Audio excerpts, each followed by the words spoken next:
अस्सलाम वालेकुम, नमस्कार, सत श्री अकाल एंड गुड इवनिंग। मैं हूं आरजू काजमी और आप देख रहे हैं पॉइंट ऑफ व्यू। आज हम थोड़ी बात करेंगे एफएटीएफ की। जैसे कि अक्टूबर स्टार्ट हो चुका है और इसमें ही जो है वो एफएटीएफ की एक और सिटिंग होगी और पाकिस्तान जैसा कि सभी जानते हैं कि ग्रे लिस्ट में है।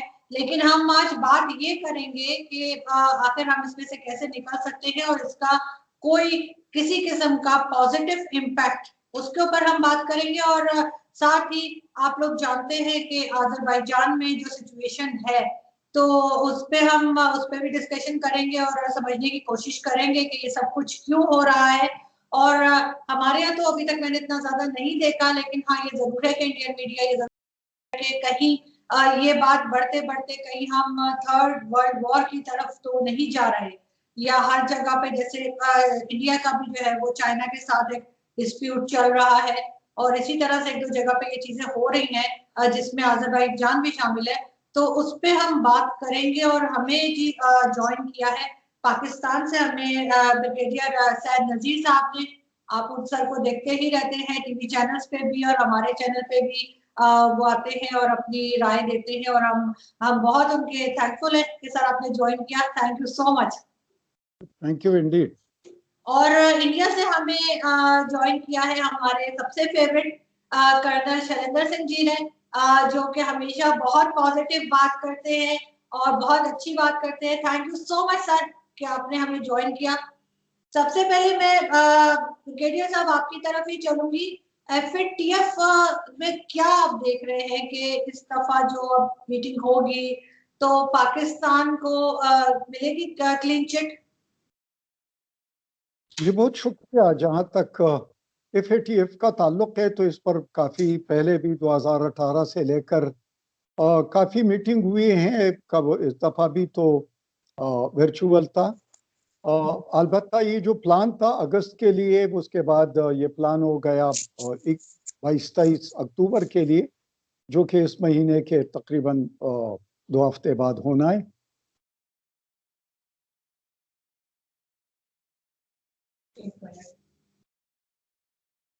तैयारी थी उसमें पाकिस्तान ने कोई 13 पॉइंट्स पर तो पहले एक्शन किया था आउट ऑफ 27, और 14 बाकी रहते थे। और 14 में 11 पर तकरीबन पार्शल था और तकरीबन बाकी जो 3-4 थे उस पर एक्शन कम था। अभी जो पाकिस्तान ने लेटली जो लेजिस्लेशन किया है through both houses of the parliament, senate, और उनका मुश्तरका इजलास भी हुआ और फिर उसमें बिल भी पास कर दिए गए, जो कि मेरे ख्याल में 15 के लगभग कवानीन ये ले आए हैं। और वो जो 15 कवानीन है वो जो एफएटीएफ के जो 14 पॉइंट्स थे उनके रिलेटेड थे, जिसमें कि टेरर फाइनेंसिंग है और फिर उसमें मनी लॉन्ड्रिंग का एक बहुत बड़ा चैप्टर था। इसके अलावा उसमें फिर इम्प्लीमेंटेशन मैकेनिज्म का एक पहलू था।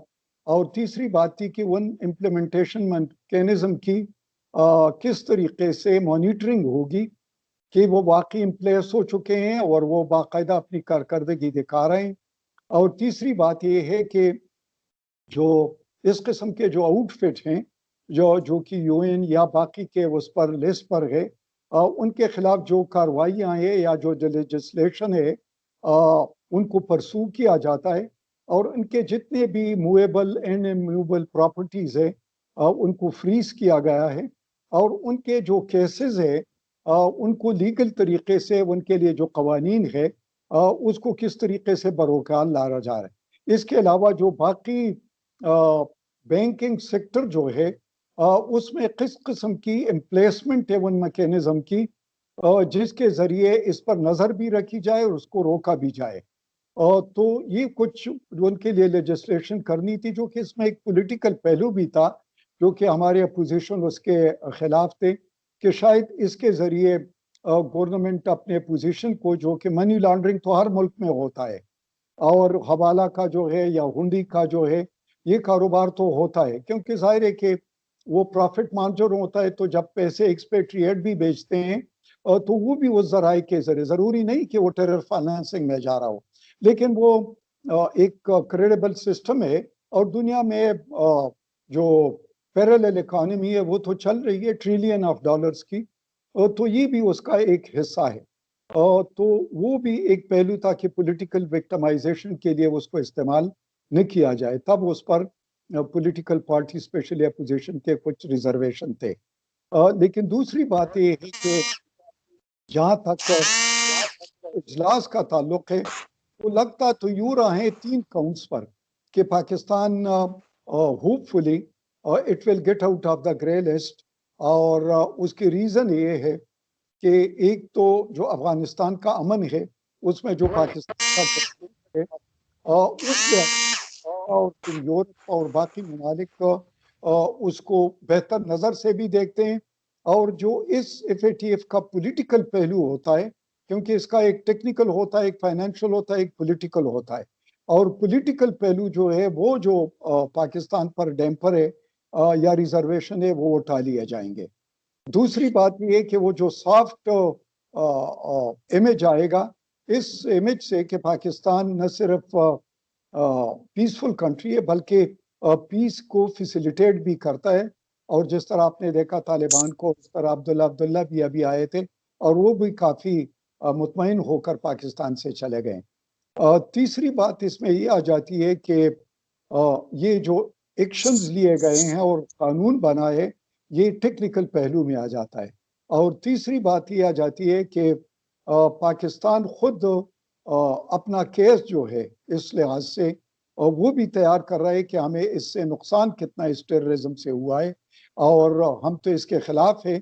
लेकिन बात यह है कि हर मुल्क की टाइम लेता है वो कानून लाने में और उसको इम्प्लीमेंट करने में, क्योंकि ये ऑन गोइंग प्रोसेस है और ये कभी ख़त्म नहीं होता। और इस तरीके से तो देखा जाए तो पूरी दुनिया में इस किस्म के बैंकिंग सिस्टम हैं, जो कि अभी मेरे ख्याल में एक ये जो बुज़फीड न्यूज़ हैं, उन्हें पूरी दुनिया के वो रिपोर्ट दी हुई है, और उसमें अमेरिका के भी है, उसमें इंडिया के भी है, उसमें बाकी यूरोपियन की भी कंट्रीज़ के भी हैं। इंडिया के तकरीबन 44 बैंक से जो कि इस किस्म के ट्रांजेक्शन और बिलियंस ऑफ डॉलर्स उसमें इन्वॉल्व। तो ये चीज़ तो होती है, लेकिन उसके लिए कानून बनाना और उस पर अमल करना ये एक ज़रूरी बात होती है, और ये ऑन गोइंग प्रोसेस होता है। बिल्कुल जी। कर्नल साहब, आपने बात सुनी तो आप क्या कहेंगे? आपको लगता है कि कुछ इसमें से हम पॉजिटिव बात भी कर सकते हैं, या जैसे हमने पहले भी बात की थी कि हम आज के शो में ब्लेम गेम नहीं खेलेंगे? आसू जी, थैंक यू वेरी मच। जय हिंद। मैं आपको ये FATF का जो खौफ है, ये मैं एक आपको अलग एंगल से दिखाता हूं। मुझे लगता है हर उस देश को जिसमें वो ईमानदारी, टेररिज्म से लड़ाई करने की नहीं है ईमानदारी, उसके लिए ये खौफ जरूर होना चाहिए। साथ ही साथ बड़ी जिम्मेदारी से कह रहा हूं, मुझे लगता है पाकिस्तान को इससे चिंता नहीं होनी चाहिए। अगर उसकी इंटेंशन, जैसा ब्रिगेडियर साहब ने कहा कि हम खुद तकलीफ में, टेररिज्म की तकलीफ में रह चुके हैं, रह रहे हैं, रहते आएंगे, जो भी होगा वो सब एक डिबेटेबल बातें होती हैं। लेकिन मुद्दे की बात यह है कि अगर टेररिज्म पाकिस्तान को अफेक्ट कर रहा है, उसको शायद पीछे धकेल रहा है, उसको तकलीफ दे रहा है, उसकी रेपुटेशन को खराब कर रहा है, उसके फाइनेंसेस को खराब कर रहा है, उसकी डेवलपमेंट को खराब कर रहा है, इंटरनेशनल इमेज को खराब कर रहा है, अगर ये सारी चीजें एक समझदार देश, एक समझदार गवर्नमेंट और एक समझदार नागरिक अगर इससे समझे, तो मुझे लगता है उसके लिए ये सिर्फ चैलेंज है। He doesn't have to worry, उसको बहुत फिक्र करने की जरूरत नहीं है, क्योंकि जब दिल साफ होता है, जब पाक दामन होता है कि ये चीजें गलत हो रही हैं हमारे साथ, तो उसको ठीक करने में कोई बुराई नहीं। और अगर ठीक करने में कोई बुराई नहीं है तो FATF आप खुद देख रहे हैं, ये आज से 2-2.5 साल पहले मैंने कहा था कि अगर इंडिया को लगता है कि a terror Pakistan is not good, let me tell you, जिस दिन पाकिस्तान FATF की ब्लैक लिस्ट में चला जाएगा, हमारे लिए, पूरे वर्ल्ड के लिए प्रॉब्लम और ज्यादा बढ़ जाएगी। ये जिन लोगों को लगता है ना कि नहीं, ये जो बढ़ चढ़कर बोलते हैं पाकिस्तान को FATF में ब्लैक लिस्ट होना चाहिए, ब्लैक लिस्ट होना चाहिए, जोर जोर से चिल्लाकर बोलते हैं हो गया है, होने वाला है, वो एक सूद नीचे है, एक सूद ऊपर है, ये सब सेंसेशनल करने वाली बातें। मुझे बता दीजिए, जो आदमी टीवी पर ये बोलता है कि बस होने वाला है, क्या आपको लग रहा है FATF में उसकी सुनवाई हो रही है? Is it a case running? क्या वो एक कोर्ट केस की तरह वो आदमी FATF की अदालत में जाकर केस लड़ रहा है? सब बेकार की बातें। मैं आज आपको बड़ी जिम्मेदारी से मुद्दे की बात बताता हूं। पाकिस्तान को बिल्कुल फिक्र नहीं। अगर पाकिस्तान खुद मानता है इस बात को कि यस हम भी टेररिज्म से अफेक्टेड है, तो लड़ेंगे। और मैं आज कहता हूं, एक नई बात कहता हूं कि भारत को पाकिस्तान की मदद करनी चाहिए इस चीज में मॉरली। आप बार बार ये FATF की ब्लैक लिस्ट में जाना चाहिए, ब्लैक लिस्ट में जाना चाहिए, ये क्या तरीका है?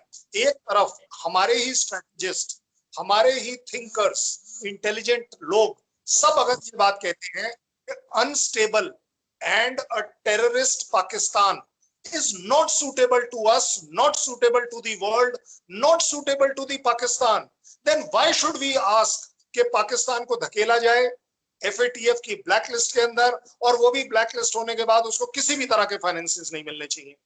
कोई देश, बाय द वे, ये मैं नहीं कह रहा हूं, आप स्टैटिस्टिक्स निकाल कर देख लीजिए कि अगर जिसको आज तक आपने धकेला, क्या उसने अपने देश की धरती से पूरा का पूरा टेररिज्म खत्म कर दिया? ये गलत फहमी है। मैं आपको इसका एक नया एंगल देता हूं। ये वेस्टर्न कंट्रीज की एक बहुत कैलकुलेटेड स्ट्रैटेजिक चाल है कि आप उस कंट्री के ऊपर अपना एक तरह से अधिकार रखेंगे, ये डराकर, ये जो थप्पड़ है FATF का दिखाते रहेंगे, और वो देश शायद जो हमारे को कुछ स्पेशल कंसेशंस चाहिए वो ले लेगा। अदरवाइज आप ही बताइए, सच बताइए, मतलब अगर उनका कहना है कि 27 पैरामीटर थे, पाकिस्तान ने एक पर भी नहीं किया पहले 6 महीने में, पहले 1 साल में, भाई आपने तभी क्यों नहीं ब्लैक किया? भाई जब एक भी नहीं किया तो इसका मतलब है उस देश की आइडिया बिल्कुल क्लियर है कि हम नहीं कर रहे, हम तो इसी तरह चलेंगे। आपने नहीं किया क्योंकि FATF की नीयत अच्छी है, नीयत है कि उस देश को चांस दिया जाए, उसको वार्निंग दी जाए, उसको समय दिया जाए कि कुछ करिए। ये आपके फेवर में नहीं है, क्योंकि अगर पाकिस्तान की इकोनॉमी को किसी भी वजह से FATF का जो करारा झटका लगेगा, उससे फायदा क्या होगा? वो देश जिसको आप FATF की ब्लैकलिस्ट में करते हो, फिर वो कहीं और पैसा ढूंढेगा, कोई और तरीके से पैसा ढूंढेगा। ये तो है नहीं कि कल वो अपना देश का पूरा सिस्टम एक पिटारे की तरह बंद करेगा, सब लोग मर गए, देश एग्जिस्ट ही नहीं करेगा, ऐसा तो नहीं होगा। और इसी तरह मैं कहता हूं कि इंडिया अगर एक इंडिकेटिव सपोर्ट, देखिए हम सफर करते हैं वो एक अलग बात है, उसके लिए हम ब्लेम भी करते हैं, क्या बड़ी बात है। लेकिन अगर हमारा इंटेलिजेंसिया ये भी सोचता है कि unstable Pakistan is not good for us, unstable Pakistan और terror Pakistan is not good for Asia, not good for world, अगर ये बात सही है, then why do you want that Pakistan should get into a problem? I am not taking side of Pakistan, but I am trying to say ये सब लोग जो पाकिस्तान को ब्लैक ब्लैक ब्लैक करने के चक्कर में जब बोलते हैं, मुझे आप एक बात बताइए ना, ब्लैक करने से आपको फायदा क्या होने वाला है? चलिए आपका कहना है कि आप कह देंगे हाफिज सईद को पैसा मिलना बंद हो जाएगा। क्या आपको लग रहा है हाफिज सईद को सरकारी तौर पर बिल्कुल क्लियर कट एक ग्रांट मिलती है, पेंशन मिलती है, पे मिलती है? जो पैसा उसको मिलना है वो उसको वैसे भी मिलेगा, चाहे वो पब्लिक से मिले, अगर बाई चांस गवर्नमेंट को भी आप ब्लेम कर रहे हैं तो गवर्नमेंट अंडरहैंड दे, बाकी इस्लामिक कंट्री से आए, क्या हो क्या नहीं, but this is not the solution.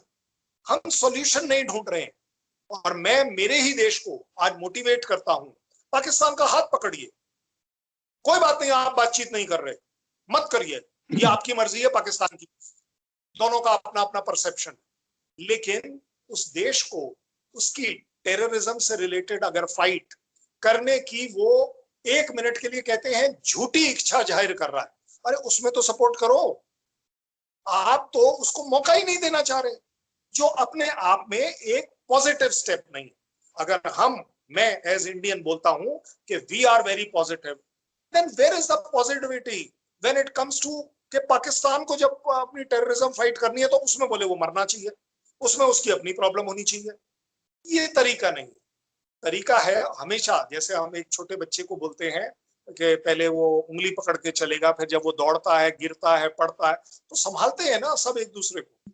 और उसमें आपके वो पड़ोसी भी संभालते हैं जो अदरवाइज शायद आपके साथ बड़े अच्छे रिश्ते नहीं रखते होंगे, लेकिन अगर आपका बच्चा गिर जाता है तो वो हंसते नहीं है।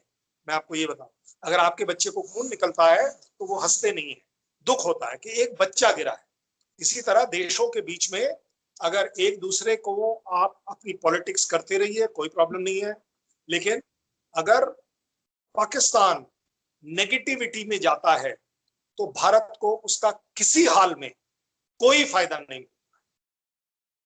बिल्कुल ठीक, यही बात बल्कि आपकी बात से मुझे याद है सर, एक इंडियन डिबेट में इंडियन पैनलिस्ट बार बार पाकिस्तान को भिखारी भिखारी कह रहे थे, और उसके बाद साथ ये भी कह रहे थे कि भारत जो है वो पाकिस्तान का बड़ा भाई है। तो मैंने कहा कौन सा बड़ा भाई छोटे भाई को भिखारी कहता है? तो वो ये चीज मैंने उनको वहां पे बोली थी, तो फिर वो चुप कर गए, लेकिन एनीवे वो माने फिर भी नहीं। जी मिर्गेडे साहब, आपने बात सुनी, आप क्या रिप्लाई करेंगे? बिल्कुल मैं एग्री करता हूं कि देख लो, अगर एफएटीएफ है तो पूरी दुनिया के लिए है, और पूरी दुनिया में ये प्रैक्टिस है, तो तब ये G7 ने किया था। मैं एग्री करता हूं कि जो G7 89 ग्रुप कायम किया था, ये पेरिस बेस्ड, और इनका बेसिक मकसद यही था, क्योंकि ये जो नैरेटिव आए हुए टेररिज्म का, इसको ये जिला जो मिली है, इसको जो बूस्ट मिला है, ये जो पूरी दुनिया पर एक ग्लोबल वार ऑन टेरर का नैरेटिव लेकर चढ़ दौड़ा है, और उसके बाद आपने देखा कि कितने मुल्क डिस्टेबलाइज हो गए। आप लीबिया को देख लो, आप सीरिया को देख लो, आप इराक को देख लो, इसके अलावा लेबनान को देख लो, अफगानिस्तान को देख लो, कितने आप मुल्कों के, और कितनी आबादी, कितने लोग, कितने मासूम बच्चे, कितने डिस्प्लेस हो गए, वो रिफ्यूजीज का प्रॉब्लम हो गया, और पूरी आबादी जो है वो बर्बाद हो गई। तो क्या G7 को ये मंजूर है कि दुनिया मिटती रहे, दुनिया पर जो आतिश आहन की बम्बारमेंट करते रहे, और गिनी पिग्स की तरफ उन पर तजर्बा करते रहे, कभी मदर ऑफ ऑल बम इस्तेमाल करते हो, कभी केमिकल वेपन इस्तेमाल करते हो, और कभी क्या 48 कंट्रीज का वो बन जा दाइश बन जाता है उसके खिलाफ। ये बहुत सारी चीजें हैं जो कि डबल स्टैंडर्ड्स में आता है। ये बहुत सारी चीजें हैं कि इनको एज ए वेपन इस्तेमाल होता है, और वो वेपन सिर्फ अंडर डेवलप्ड कंट्री या डेवलपिंग कंट्रीज के लिए होता है। और तीसरी बात उसकी ये हो कि उनका फाइनेंशियल ग्रिप जो है वो इन कंट्रीज पर हो, ये भी उनके मकासद में शामिल है। तीसरी बात उनकी ये है कि इन कंट्रीज को दबाव में किस तरीके से कंसिस्टेंटली रखा जाए ताकि वो दूसरी तरफ पर मुंह न कर जाए। आपने देखा कि जहां जहां पर वर्ल्ड बैंक गया है, जहां जहां पर ये जो IMF गया हुआ है, क्या उन कंट्रीज ने वाकई उस पैसे को उस तरीके से इस्तेमाल किया है कि रियली उनकी इकोनॉमी बेहतर हुई है, बल्कि वो कर्जों के बोझ के तले आकर उसका सिर्फ इंटरेस्ट पे करने के काबिल नहीं है। पाकिस्तान का भी ये हाल है, लेकिन मजबूरन उनके पास जाना पड़ता है, इसलिए कि साहूकार वही है, दुनिया की इकोनॉमी उनके हाथ में। दूसरी बात यह कि जितने भी ये इस किस्म के बैंकों के कवानीन होते हैं, इन बैंकों के कवानीन में सब में जोल होता है, मैन मेड होते हैं, कोई भी परफेक्ट नहीं होता। जिस तरीके से मैंने आपको इस बज़फीड न्यूज के रिपोर्ट का बताया, उसने दुनिया के किसी कंट्री को नहीं छोड़ा, और उसमें कहते हैं कि thousands and thousands of transaction इस तरीके से हुए हैं कि वो ट्रांसपेरेंट नहीं है, और वो गलत तरीके से हुए हैं, और वो गलत हाथों में गए हैं, और billions and billions of dollars उसमें इन्वॉल्व है। लेकिन सेलेक्टिव एप्लीकेशन किसी भी कानून का, किसी भी चीज का, उसको कॉर्नर से लगाने वाली बात होती है। और मैं कर्नल साहब से एग्री करता हूं कि अगर पाकिस्तान को आप इस तरीके से डिस्टेबलाइज कर जाए, वो चलो ब्लैक लिस्ट में चला गया, पहले भी ये ग्रे लिस्ट में था, फिर निकल आया, फिर ग्रे लिस्ट में चला गया। अगर ब्लैक लिस्ट में चला जाए तो कोरिया भी तो है, ईरान भी तो है ब्लैक लिस्ट में। क्या कोरिया ने इटवी धमाके नहीं किए? क्या उसके पास इंटरकॉन्टिनेंटल मिसाइल नहीं है? क्या अमेरिका जो सुपर पावर है उसको किन धमकियां नहीं देता? क्या जापान जो है वो ईज में है, सबसे बड़ी इकोनॉमी उसकी? क्या जो साउथ कोरिया है वो ईज में है?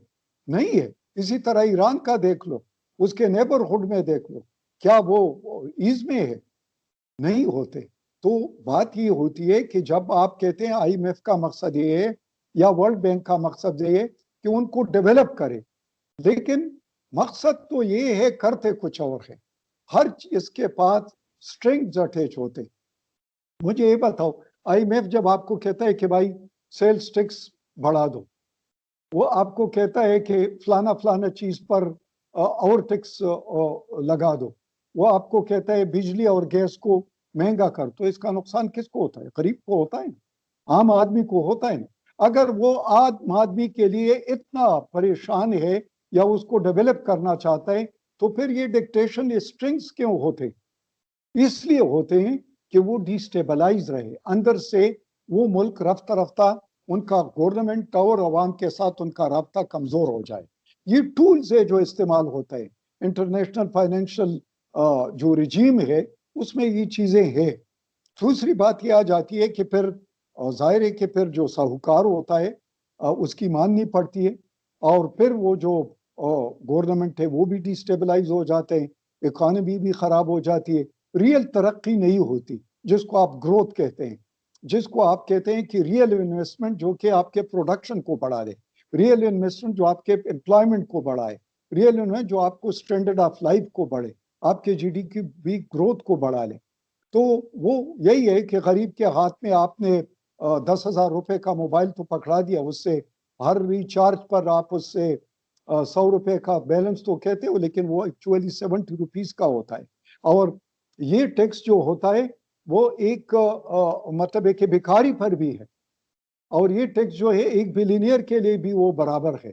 तो ये चीजें है इसके, इस निज़ाम के जो जो जो कैपिटलिज्म है, ये कैपिटलिज्म के टिपिकल टूल्स हैं of subjugation and typical tools of एक किस्म के मेंटल कॉलोनी की ये है। और तीसरी बात मैं ये कहना चाहता हूं कि ये चीज जो है ये किसी मुल्क तक रिस्ट्रिक्टेड नहीं है। जिस तरह मैंने बताया कि अब इंडिया के जिस तरह 2-3 इन्हें बड़े बड़े ग्रुप से, जिसमें बजरंग दल है, या इसके अलावा विश्वा ये प्रसाद है, हिंदू प्रसाद है, इसके अलावा RSS पर, इसके अलावा बहुत सारे बाकी तंजीमें हैं, और इनके अपने भी है, कुछ मिजोरम के, कुछ बाकी के हैं, बहुत सारे हैं जो कि वायलेंस पर या एक्सट्रीमिज्म पर या एक नैरो रिलीजियस ऑब्जेक्टिव पर या नैरेटिव्स पर काम करते हैं। बहुत सारे कवानीन इस तरह आ गए जो कि अभी आपने देखा कि इंडिया में ये जो बाबरी मस्जिद के बारे में आया, वर्डिक्ट आया, इसके अलावा जो वहाँ पर 49 डायरेक्ट कन्विक्ट थे कि इनके फैसिलिटेशन से, इनके प्लानिंग से मिसमार हुआ, उन सबको बरी करना, 32 को 11 तकरीबन उसमें पहले से मर गए थे। तो ये एक एलिनिएशन है सोसाइटीज में जब आता है, और जब आप माइनॉरिटीज के लिए कोई लीगल रास्ता भी नहीं छोड़ते और उनका मदावा भी नहीं करते, और फिर आपके लिए कोर्ट का भी दरवाजा जब बंद हो जाए, आपके लिए जो गवर्नमेंट का कानून है उसका भी दरवाजे ज्यादा आपके लिए कम को ओपन हो, बाकी के लिए ज्यादा खोल दिए जाए, और इस तरीके से एक वेव आ जाए जिसमें ये सोच फिर भारी हो जाए, तो फिर जाहिर है कि उस वहां पर फिर रफ्ता रफ्ता शिकस्त रेख उस सोसाइटी में हेट्रेड उसमें आ जाता है, जो उनका बॉन्डेज होता है वो कमजोर हो जाता है, उनका जो कॉन्स्टिट्यूशन है उस पर फिर उंगलियां उड़ती हैं, उनके जो राइट्स हैं वो नहीं होते, तो फिर वो इन एक्सट्रीम टेंडेंसीज की तरफ चला जाता है। तो आप उस पर फिर FATF की तलवार लगा दे या जो भी लगा दे, वो सोल्ड ऑफ डेमोक्रेट्स तो होगा, लेकिन इस सोल्ड ऑफ डेमोक्रेट्स के तहत किसी को रखना क्या ये पॉजिटिव सोच है या नेगेटिव सोच है? और दूसरी बात ये कि अगर अमन से, सुकून से खूब रजा है, खूब पला है अपने उसमें, तो वो ज्यादा बेहतर होगा, या अगर वो भूखा है, वो डिस्टेबलाइज है, जिस तरह कर्नल साहब ने बताया, वो ज्यादा बेहतर होता है। तो मेरे ख्याल में कि जो चाइना वाला अप्रोच है वो बेहतर है कि फाइनेंशियल तरक्की में वन बेल्ट वन रोड जो इनिशिएटिव है उसमें अपने नेबर्स को साथ में लाकर और उनको आसान किस्तों पर वहां पर इन्वेस्टमेंट करो, और IMF और वर्ल्ड बैंक से दूर रहकर, ताकि वो उसमें शामिल हो जाए। ये बेहतर अप्रोच है बनिस्बत उनके। शुक्रिया। बिल्कुल जी। जी कर्नल साहब, आपने बात सुनी ब्रिगेडियर साहब की, तो बिल्कुल यही के नेबर्स के साथ अच्छे टर्म्स होंगे ताकि आगे बढ़ सके। क्या कहेंगे आप? नहीं, हाँ, मैं आपको बिल्कुल एक, जैसे मैं अपने हिंदुस्तान के लिए बड़े सेल्फिशली सोचता हूं, और सोचना भी चाहिए, उसमें बहुत जरूरी नहीं है कि शायद मेरे पड़ोसी देश मेरे से हर चीज में एग्री करे। Two intelligent minds actually need not agree on everything. अगर दोनों की अपने अपने तरीके से सोचने में कोई बुराई। यस, अगर मैं अपने पड़ोसी को, अपने पड़ोसी देशों को, अपने आस पड़ोस की जगहों को, एशिया को, वर्ल्ड को अगर समझा पाता हूं, अपने साथ चला पाता हूं, बड़ी अच्छी बात है। लेकिन एट द सेम टाइम मेरी पहली जिम्मेदारी है कि मुझे मेरे देश के बारे में जरूर सोचना। चाहे ये जितने बड़े बड़े देश अपने आप को जो डेवलप्ड बोल रहे हैं, अगर आप देख लें बॉटम लाइन, इन्होंने कभी भी किसी दूसरे के लिए कोई अच्छा काम नहीं किया। उन्होंने दूसरे के लिए अच्छा काम इसलिए किया क्योंकि उनके सेल्फिश इंटरेस्ट थे। अगर कोई आपकी इकोनॉमी को डेवलप कर रहा है, उसको उसमें प्रॉफिट मिल रहा है, तभी वो इंसिडेंटली आपकी भी डेवलप हो रही है। लेकिन अगर मैं पाकिस्तान के लिए छोटी सी भी एडवाइस दूं, हालांकि वहां पर एक से एक बढ़िया इंटेलिजेंट लोग होंगे जो देखते होंगे, मैं कहता हूं आरजू जी, आप एक ये छोटा सा होमवर्क कर आप एक प्रोग्राम अपने आप कर लीजिए अकेले। मुझे बताइए HDI and per capita income Pakistan की आज से 20-25 साल पहले कैसी थी? HDI is human development index, कितना था? पर कैपिटा इनकम कैसी थी? ठीक है, हो सकता है कोई आपको ब्लेम कर दे कि नहीं जी तब तो US का पैसा आ रहा था। देखिए, कहां से क्या आ रहा था, क्या जा रहा था, ये नहीं देखा जाता। जब देश की इकोनॉमी और डेवलपमेंट की बात होती है तो जो रिसोर्सेज उसके पास है वो है। कहां से आए हो भाई, आप मैनेज नहीं कर पाए, दूसरे ने मैनेज कर लिए। सो आप अगर ये देखेंगे 25 साल पहले का और आज का, मैं आपको बड़ी अथॉरिटी के साथ बता रहा हूं क्योंकि मैंने ये होमवर्क किया। अगर मैं फिगर दूंगा, हो सकता है पाकिस्तान की आवाम को लगे कि ये मिक्स कर दे रहे हैं, कम ज्यादा कर दे रहे हैं, क्योंकि अनफॉर्चुनेटली मीडिया में इस तरह की बात हमेशा ही चलती है कि अगर भारतीय कोई बोल रहा है तो वो कम ही बोलेगा और पाकिस्तान के बारे में खराब ही बोलेगा। ये जो मिथ है, ये जो बिलीफ है लोगों में, ये आपको तोड़ना चाहिए। जरूरी नहीं है, आपने मेरे लिए तारीफ कर दी, मैं बड़ा शुक्रगुजार हूं कि चलिए आपने मुझे बोला कि हम अच्छा बोलते हैं। मैं अच्छा नहीं बोलता, मैं सही बोल रहा हूँ। आपको अच्छा लग रहा है, मैं सही बोल रहा हूँ। मैं कह रहा हूँ आप ह्यूमन डेवलपमेंट इंडेक्स और पर कैपिटा इनकम कंपेयर कर आप अपने ही लोगों को दोनों दिखा दीजिए कि ये देखिए, जब हम हमारे ऊपर FATF जैसी कोई खतरनाक चीज नहीं थी तब ये था, और स्लोली हम इसको नीचे ले गए, जो आप पाएंगे कि वो नीचे गया है। और अब जब नीचे चला गया तो मुझे आप एक बात बताइए, वो पैसा गया कहां? भाई, जहां हमारा अच्छा खासा एक प्रॉस्पेरस पाकिस्तान था, वो कहां चला गया? दैट मीन्स वो पैसा इन्हीं टेररिस्टों ने खा लिया, इनको पालने वालों ने खा लिया, क्योंकि नाम उनका चलाया और खा गए खुद। तो अल्टीमेटली लॉस किसका हुआ? आवाम का हुआ, देश का। मैं कहता हूं आज भी अगर पाकिस्तान FATF का खौफ ना कर मैं कहता हूं it should start working towards transformation of economy. Transformation क्या है इकोनॉमी में, आप बता दीजिए। जरूरी नहीं है ट्रांसफॉर्मेशन ये देखा जाए कि यूएस से पैसा आएगा कि चाइना से पैसा आएगा। क्यों आएगा? मेरे देश में क्या कमी है? मेरे आपके अपने पाकिस्तान में कोई कमी है? क्यों नहीं आप अपना एग्रीकल्चर ठीक कर सकते जो पहले ठीक था? क्यों नहीं आप अपना इंडस्ट्रियल आउटपुट ठीक कर सकते जो पहले ठीक था? मैं आपको बड़े अथॉरिटी के साथ कह रहा हूं। और साथ ही साथ आपका सर्विस सेक्टर हर जगह बढ़ा, 50 से 60 से 70-80% तक पहुंच गया, बाकी चीजें कम हो गई। लेकिन अगर ये चीजें हमारी नीचे जा रही हैं तो ये अपने आप में एक इंडिकेटर है कि अगर हम इसे ऊपर ला पाते हैं, हमारे पास पैसा अपने लिए होगा। जब हमारे पास पैसा होगा, हमारे पास प्रॉस्पेरिटी होगी। हमारे पास प्रॉस्पेरिटी होगी तो जायज बात है कि टेररिज्म जैसी चीजों में हम अपना टाइम वेस्ट क्यों करेंगे? भाई आज की तारीख में अगर अनएम्प्लॉयड यूथ है, वो क्या कर रहा है? हर जगह पूरे वर्ल्ड में ये प्रॉब्लम है कि यूथ जो है वो अनएम्प्लॉयड है और इट इज गेटिंग मिसगाइडेड और people are able to misguide them. भाई मिसगाइड कर रहे हैं जो लोग, दैट मीन्स उनमें कोई ना कोई खासियत और काबिलियत है कि वो पूरे देश की नहीं सुन पा रहे, क्योंकि देश उनको कुछ सुनाने के लिए नहीं दे रहा।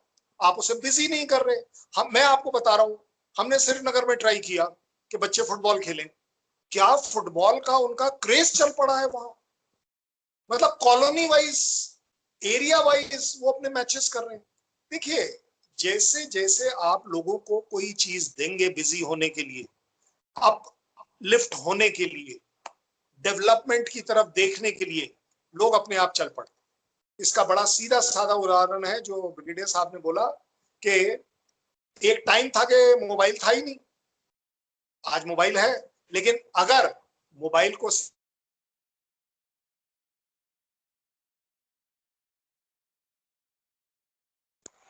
10,000 का आप मोबाइल किसी को पकड़ा देंगे, डजंट मीन के डेवलपमेंट हो गई।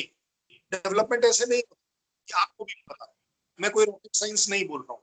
डेवलपमेंट होगी चीजों की। और बाय द वे, जो डेवलपमेंट पाकिस्तान के लिए है, इंडिया के लिए, यूएस के लिए, पैरामीटर सेम है।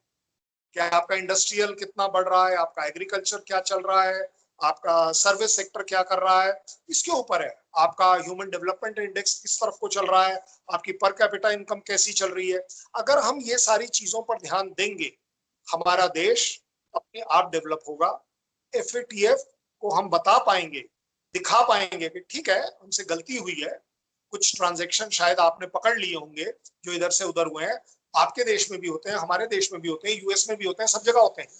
क्योंकि बॉटम लाइन, अगर सिर्फ एफएटीएफ की मार से टेररिज्म खत्म होता तो why is US suffering, why is advanced developed countries suffering? क्यों सफर कर रहे हैं भाई? क्योंकि आप उसे कंट्रोल कर पाते हैं। 1% पे, 10% पे, 5% पे आप कह देते हैं कि इंडिया में ज्यादा हो गया, पाकिस्तान। ये प्रेशर टैक्टिक्स है। सो दैट मुझे आप एक बात बताइए, आज की तारीख में अगर पाकिस्तान और हिंदुस्तान के बीच में टेररिज्म से रिलेटेड प्रॉब्लम नहीं होती तो आपको लगता है हमें वो फेंसिंग बनानी पड़ती जो पता नहीं कितने लाख करोड़ रुपए से बनी है? Is it leading to development? It is. जितना पैसा वेपन्स खरीदने के लिए कर रहे हैं, किस लिए कर रहे हैं? चलिए, चाइना तो 50 साल बाद हमें तंग करने पर आया है, हम तो यही सोच के कर रहे हैं कि भाई पाकिस्तान हमें तंग कर रहा है, टेररिज्म से तंग कर रहा है। बट ये अपने आप में इलाज नहीं। आप कल 1 लाख के बजाय 10 लाख हथियार भी खरीदेंगे। आपको क्या लग रहा है, अगर, मैं ब्लेम नहीं कर रहा हूं, अगर आपको लग रहा है कि पाकिस्तान टेररिज्म कर रहा है, वो बंद कर देगा? वो नहीं करेगा। अगर उसने नहीं करना, आप उसका हाथ पकड़िए, आप उसके साथ चलिए इकोनॉमिक डेवलपमेंट की तरह, जिसमें आपको रोड़ा अटकाएगा चाइना जैसा कंट्री। हो सकता है यूएस भी अटकाए, हो सकता है कोई और जिनके बिजनेस इंटरेस्ट आपके कंट्री में और हमारे कंट्री में है, वो आपको और मुझे नहीं चलने दें, क्योंकि उन्हें मालूम है कि जिस दिन हिंदुस्तान पाकिस्तान एग्रीकल्चर और इंडस्ट्री के ऊपर जुड़ गया, वर्ल्ड के लिए बड़ी तकलीफ हो जाएगी। It will be a monopoly. Hindustan Pakistan, भाई आप एक बात बताइए, ये हम नहीं कहते, ब्रिटिशर कहते हैं सोने की चिड़िया था। सोने की चिड़िया कब था? हिंदुस्तान पाकिस्तान एक था, तभी तो बोलते हैं ना। और बोले जब से इंडिपेंडेंस हुई, दोनों का विभाजन हुआ, वो सोने की चिड़िया खत्म हो गई। वो सोने की चिड़िया कैसे खत्म होगी? क्योंकि world is ensuring, other countries ensure कर रहे हैं कि नहीं, आप प्रॉब्लम में ही रहें, आपके ऊपर FATF जैसा खतरा होता रहे, चाइना आपको बोलता रहे कि जी मैं चेयरमैन हूं, आप चिंता मत करो, अभी कम से कम मेरे चेयरमैनशिप में तो मैं आपका टाइम निकलवा दूंगा, मैं अपनी CPEC बना दूंगा, मैं अपना ये बना दूंगा, मैं अपना वो।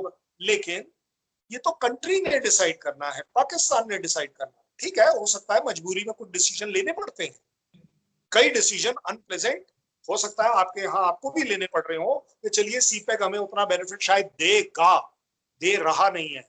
हो सकता है वो चाइनीज थोड़े हाई हेडेड होकर आपके पुलिस स्टेशन में, सड़कों के आसपास जहां जहां वो डेवलपमेंट आने की वो आपको लालच दे रहे हैं, वो वहां पर थोड़ा बहुत दादागिरी कर दें, उल्टा सीधा कुछ काम कर दें, आपको सहना पड़ेगा। हर एक कंट्री के साथ ये प्रॉब्लम आ सकती है कि जहां कहीं कुछ होता है तो थोड़ा बहुत आपको सहना पड़ता है, लेकिन कंट्री अपने कैरेक्टर से नहीं खेलता। जो कंट्री कैरेक्टर से खेल गया उसके बाद उसके पास कोई जगह नहीं बची।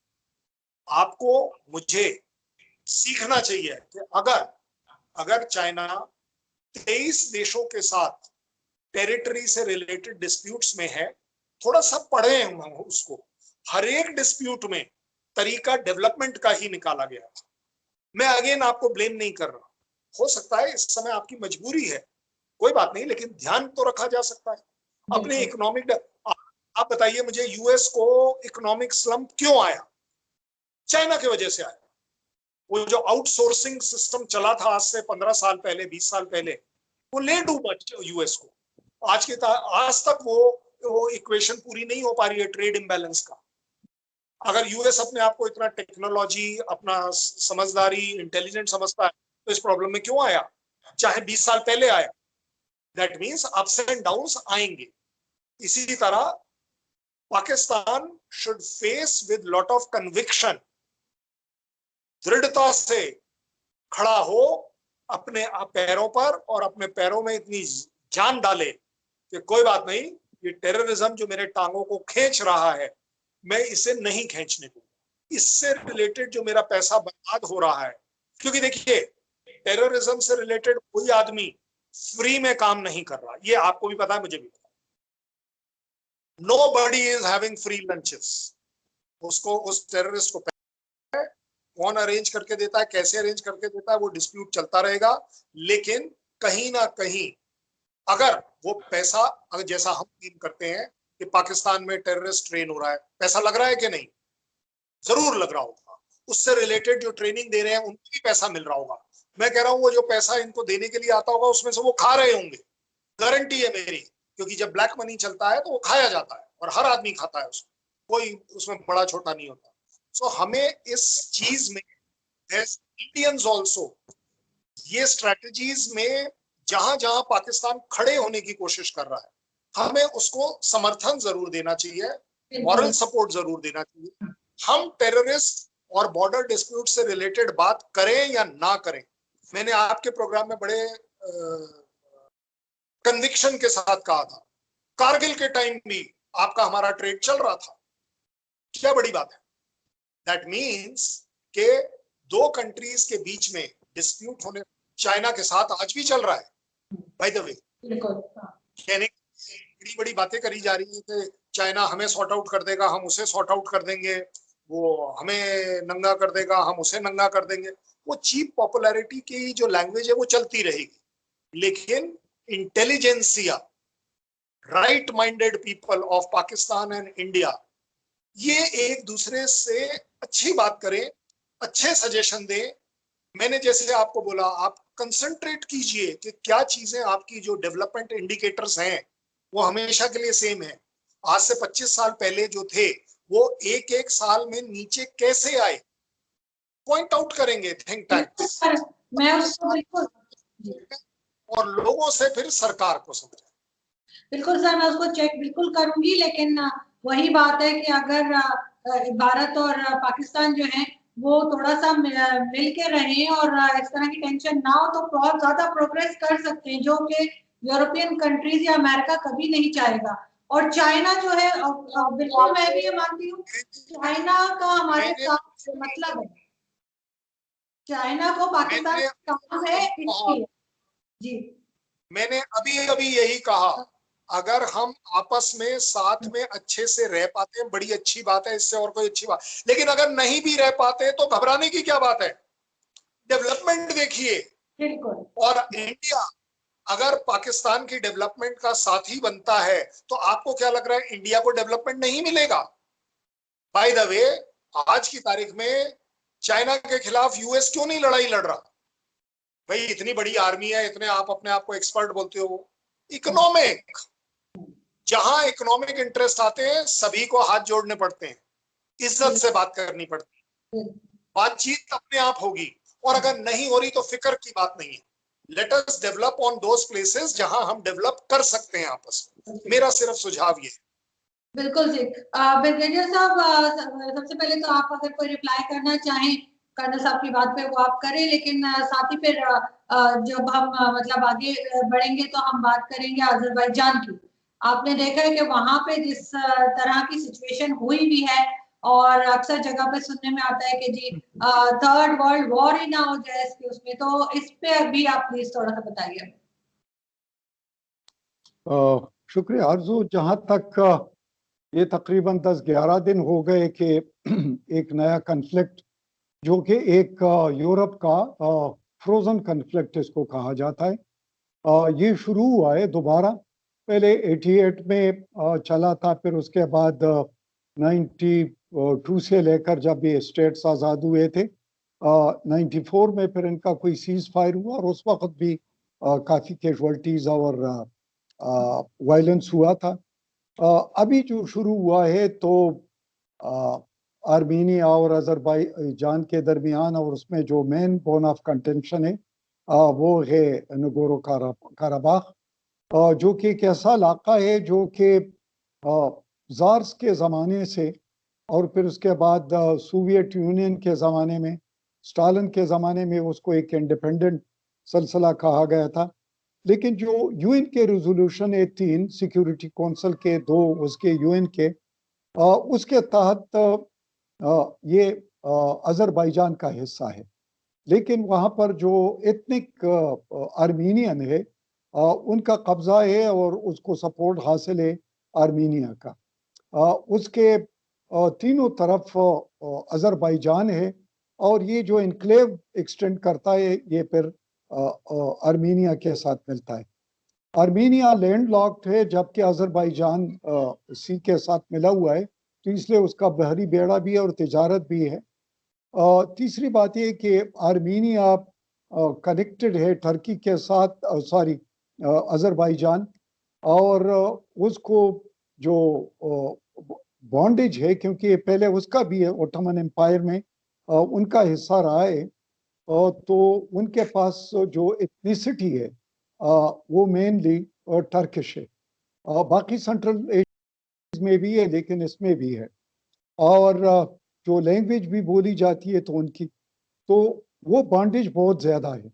इसलिए जो टर्की है वो ओपन सपोर्ट कर रहा है अजरबैजान को, और जो आर्मीनिया है उसको सपोर्ट हासिल है रशिया की भी, और उसको सपोर्ट करते यूरोपियन कंट्रीज के वाया ये जो ये जो जॉर्जिया है, क्योंकि उसके साथ उनकी सरहद मिलती है, और जो फॉर्मर यूगोस्लाविया के जो स्टेट्स हैं वो भी उनको सपोर्ट करते हैं।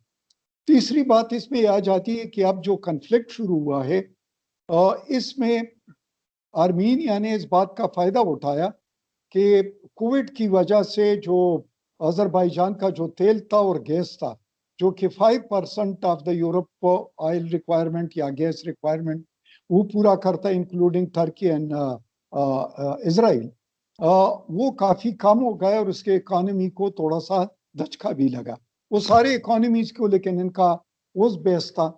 दूसरी बात ये थी कि उन्होंने कहा कि इस मौके पर इसको डिफ्रीज करके इसको मजीद मतलब है कि दोबारा हाईलाइट किया जाए।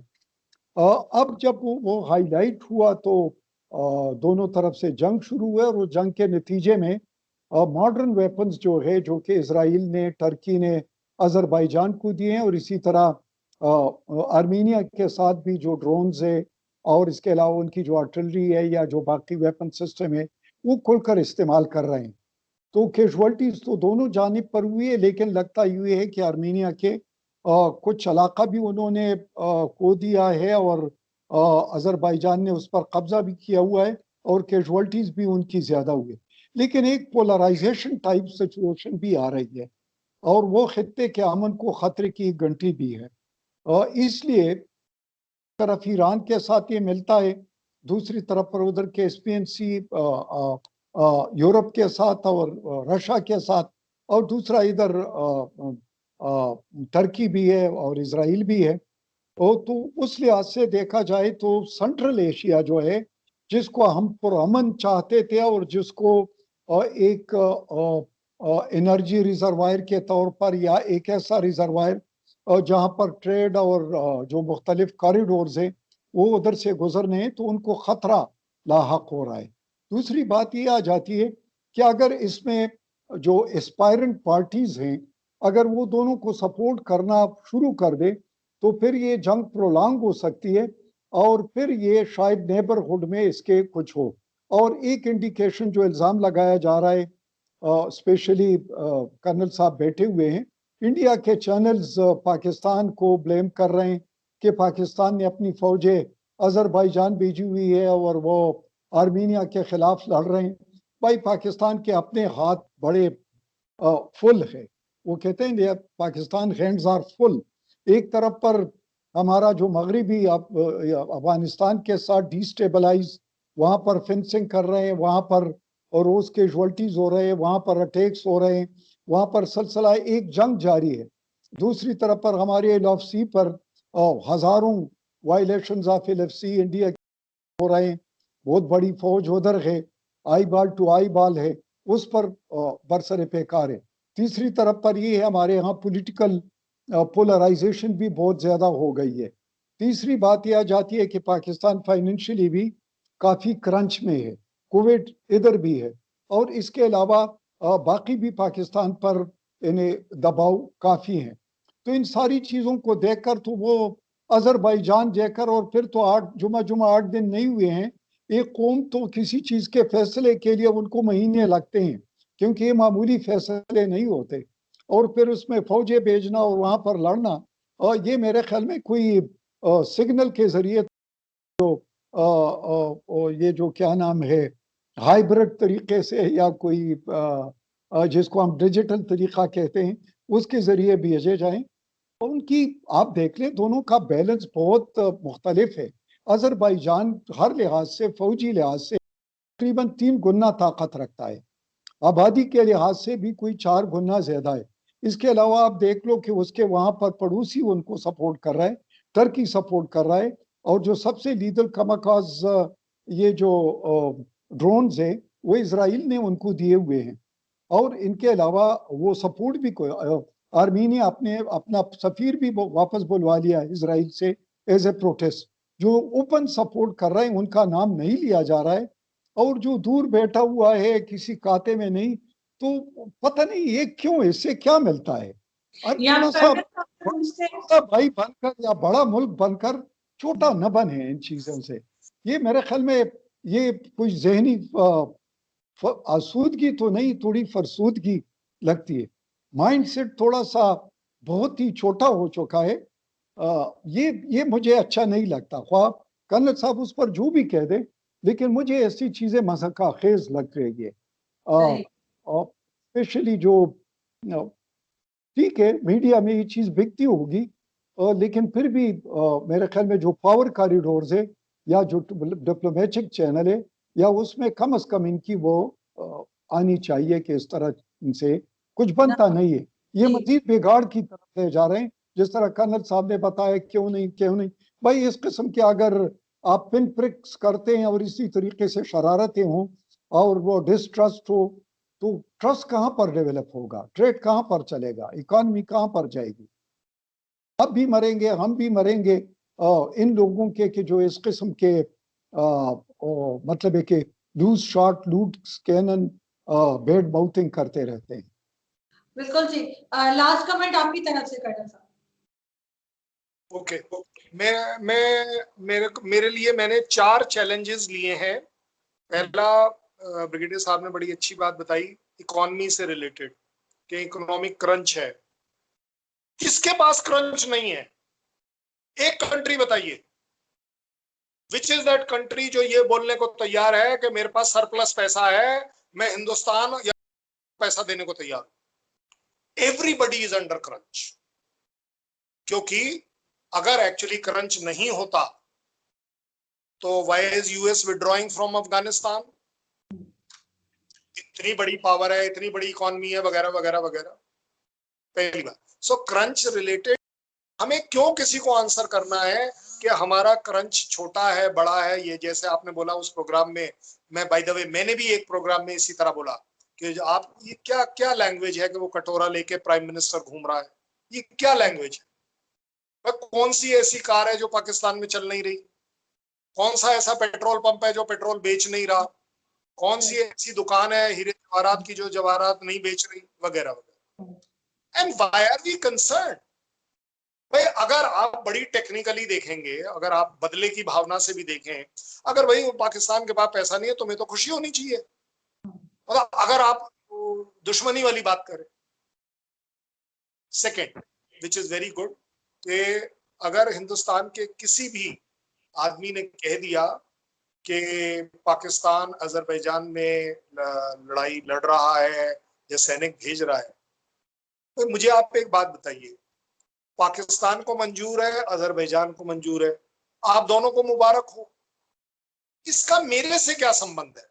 वो जो आदमी बोल रहा है ना, मेरा ये सवाल उससे है, भाई साहब आपके दिल में लड्डू फूट रहे हैं, पटाखे फूट रहे हैं, या दुख का मातम है कि वाई पाकिस्तान इज गोइंग? आप ये बताइए। बाय द वे, ब्रिगेडियर साहब जानते हैं, हमारी फौज की लैंग्वेज में बोलते हैं, these are called as red herrings. आप कुछ एक सुरली छोड़ दीजिए, अपने आप फिर पाकिस्तान बताएगा हाँ हाँ हम हैं या हम नहीं है। ये these are politically motivated statements, जो अगर लोगों को देनी है तो वो देनी है उन्होंने, आप उसका कोई इलाज नहीं ढूंढ सकते। और बाय द वे, मुझे आप एक बात बताइए, अगर बाई चांस कोई इंडियन, मैं कह रहा हूं कि पाकिस्तान फौजें जा रही हैं, मेरे कहने से रुक जाएंगी या मेरे कहने से जाएंगी? आप मोटिवेट हो जाएंगे। वो उस कंट्री का अपना स्ट्रेटेजिक डिसीजन है, अपनी डिप्लोमेसी है, अपनी इंटरनल प्रॉब्लम है, इंटरनल स्ट्रेंथ है कि हाँ वो भेजना चाहता है भेजे, क्या बड़ी बात है? नहीं भेजना चाहता नहीं भेजे। एक्चुअली वही अगेन, अगर पाकिस्तान अजरबैजान में कमिट हो रहा है तो यहाँ तो लड्डू फूटने चाहिए कि यस, हमारा जो so called two front war का जो सो कॉल्ड कंसेप्ट चल रहा है, वो उसमें तो ये मदद कर रहा है। It's a very good thing. That means you are misleading yourself, क्योंकि वो तो वहां जा नहीं रहा।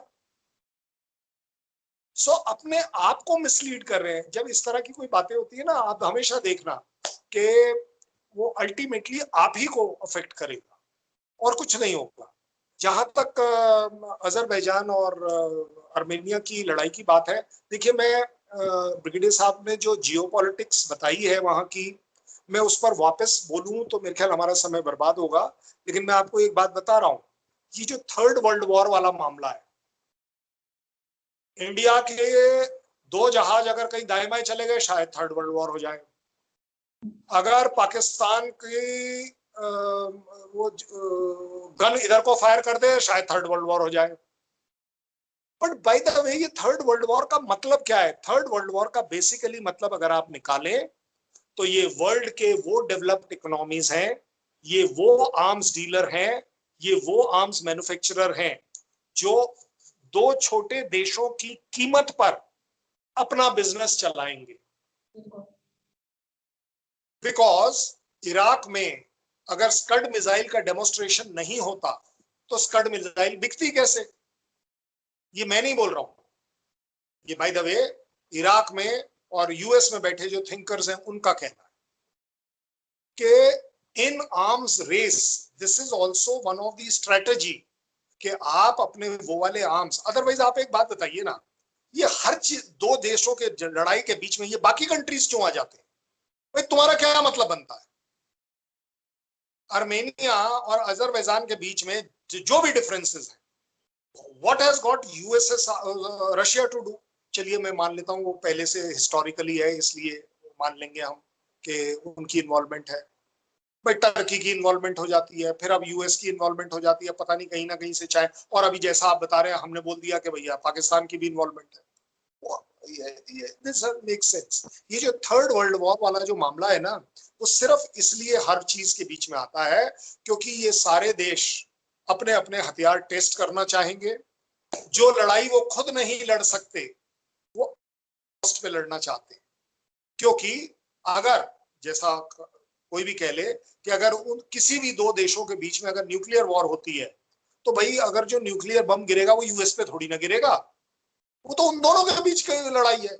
चाहे वो यूएस वाला आके गिराए, चाहे वो रशिया वाला आके गिराए, चाहे वो चाइना वाला आके गिराए। आपको क्या लग रहा है कि अगर कल हिंदुस्तान पाकिस्तान की लड़ाई होती है और अगर चाइना पाकिस्तान के सपोर्ट में बम गिराएगा तो अपने देश में गिराएगा क्या, या आपके देश में गिराएगा, या मेरे देश में गिराएगा?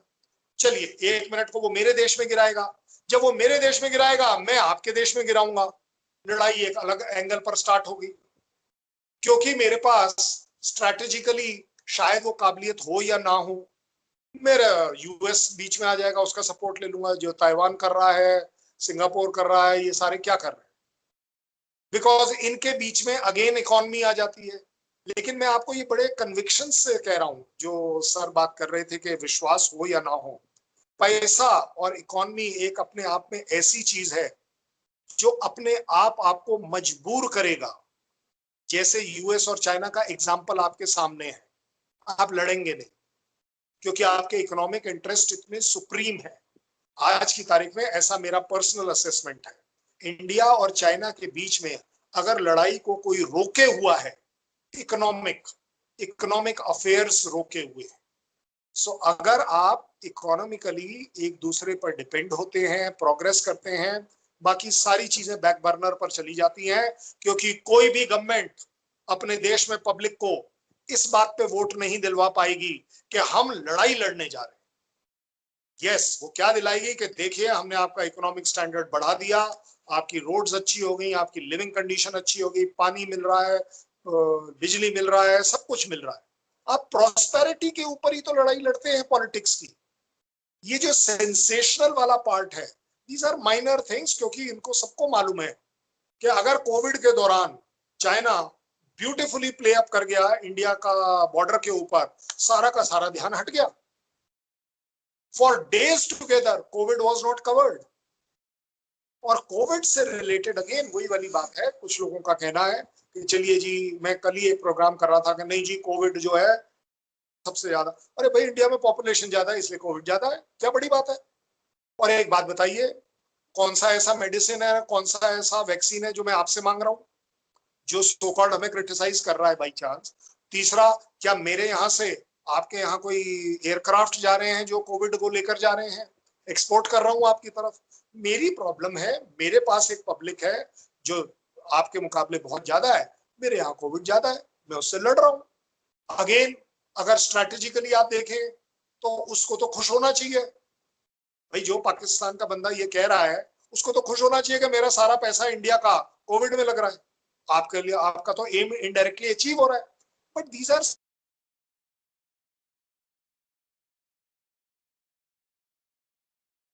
इसका और कोई मतलब निकालने की जब कोई एक्चुअली वो अपने डिफीट कर रहा है, उसके पास बोलने को कुछ नहीं है।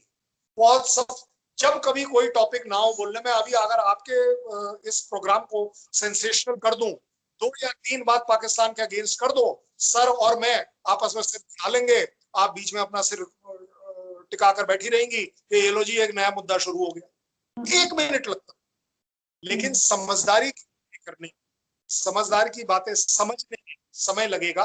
ये समय आज मेरे पास कम है, हम डिस्कस कर नहीं पाए, लेकिन मेरी दरखास्त रहेगी पाकिस्तान की आवाम से, अच्छी चीजें सोचिए, मत ब्लेम गेम में चलिए कि हिंदुस्तान अच्छी चीजें सोच रहा है या नहीं सोच रहा। मुझे नहीं पता पाकिस्तान में कौन क्या सोच, मेरे पास कहीं कोई तरीके से कोई थर्मामीटर नहीं है, कोई स्टेथोस्कोप नहीं है जिसको अभी मैं यहाँ लगाता हूँ आपके टीवी के चैनल पर और मुझे पता चल जाता है कि पाकिस्तान में मेरे खिलाफ क्या बोला जा रहा है। हमें इससे ऊपर उठना पड़े।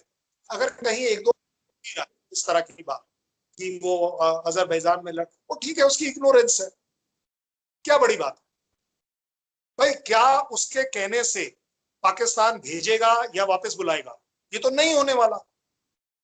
सिमिलरली मैं आपको कह रहा हूं, FATF से हमें नहीं डरना है, हमें इससे लड़ना है। अगर लड़ने पर हमारा फोकस रहेगा, मेरे ख्याल हम काफी कुछ।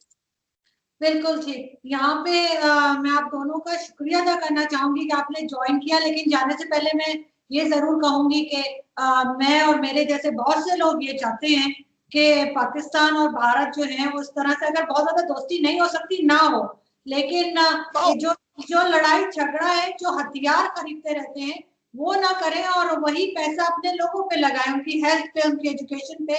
और साथ ही एक चीज और कि अगर कुछ हमारे यहाँ कुछ गलत होता है, कुछ बुरा होता है, उस पे जो हमारे भारत के दोस्त हैं वो, और अगर कुछ भारत में गलत होता है, जो पाकिस्तान में लोग हैं वो खुश होना छोड़े।